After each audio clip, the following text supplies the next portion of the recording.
কোনো ছাত্র সংগঠন আন্ডারগ্রাউন্ড রাজনীতি করলে তাদের ফ্যাসিস্টদের মতো তাড়ানো হবে বলে জানিয়েছেন ছাত্রদলের নেতারা। নিষিদ্ধ সংগঠন ছাত্রলীগের বিচার না হওয়া পর্যন্ত মার্চ ফর জাস্টিস রাজপথে থাকবে বলেও হুঁশিয়ারি দেন তারা। পট পরিবর্তনের 5.5 মাস পরও ছাত্রলীগের কোনো নেতা কর্মীকে গ্রেপ্তারে তেমন পদক্ষেপ দেখা যাচ্ছে না বলে অভিযোগ তাদের। শেখ হাসিনার শাসনামলে শিক্ষা প্রতিষ্ঠানে সন্ত্রাসী সংগঠন ছাত্রলীগের মাধ্যমে সংগঠিত সকল সন্ত্রাসী কর্মকাণ্ডের যথাযথ বিচার ও সন্ত্রাসীদের সাজা নিশ্চিত করার দাবিতে মার্চ ফর জাস্টিস কর্মসূচি পালন করেছে জাতীয়তাবাদী ছাত্রদল। এছাড়া জুলাই আগস্টের ছাত্র জনতার গণ অভ্যুত্থানে ফেসিবাদের দোসর হিসেবে ভূমিকা পালনকারীদের তদন্ত সাপেক্ষে উপযুক্ত শাস্তি নিশ্চিতের দাবি জানানো হয়।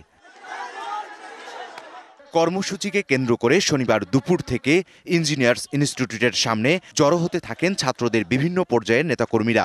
পরে ফ্যাসিস্ট বিরোধী স্লোগান দিয়ে কেন্দ্রীয় শহীদ মিনার অভিমুখে পদযাত্রা করেন তারা।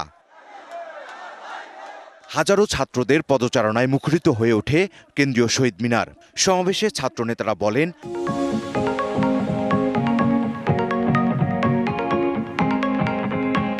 আওয়ামী লীগের দোসরদের নির্মূল করা না গেলে জুলাই গণ অভ্যুত্থানের উদ্দেশ্য নষ্ট হয়ে যাবে।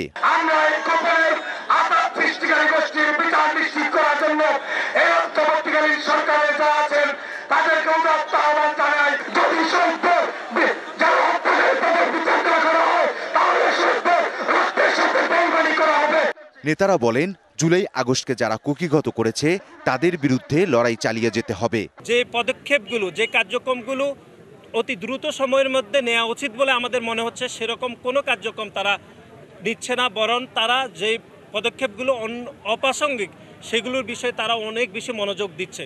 আমরা আজকের এই কর্মসূচিতে আনুষ্ঠানিকভাবে বাংলাদেশের সকল শিক্ষা প্রতিষ্ঠানে আন্ডারগ্রাউন্ড রাজনীতি নিষিদ্ধের দাবি জানাচ্ছি। বাংলাদেশে যেহেতু ফেসিবাদের পতন হয়েছে, যেহেতু খুনি হাসিনার মতো একটা ভয়ঙ্কর ফেসিবাদ পতন হয়েছে, সেজন্য আমরা মনে করি এই বাংলাদেশে আর আন্ডারগ্রাউন্ড রাজনীতির কোনো বাস্তবতা নেই।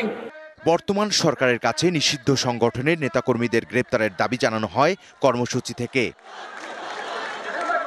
ইকবাল অনিক, ডিবিসি নিউজ, ঢাকা।